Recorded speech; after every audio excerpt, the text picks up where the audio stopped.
And these signs will follow those who believe.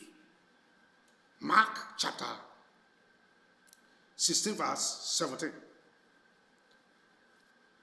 These signs shall follow those who believe, not the pastors, not the prophets, not the evangelists, not the apostles, not the men of God, but those who believe.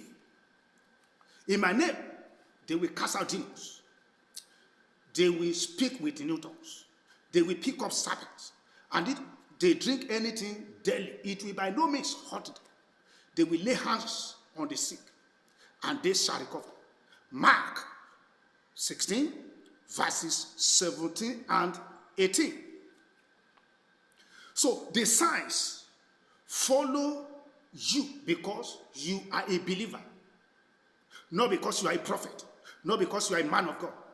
The signs follow those who believe. Are you saved?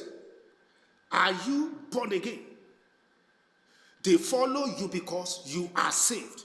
They follow you because you are a believer. You are born again. That's why they follow you.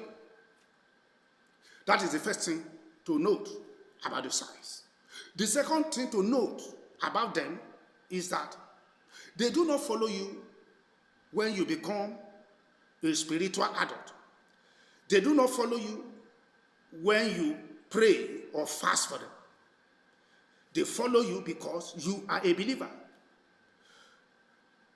Which means that at the point you became saved, at the point you became born again, those signs became your followers. They became your companions. They are part of your nature in Christ. That is the second thing. The third thing to note about the signs is that they are called signs because they are pointers to the life of God that you received the day you were born again.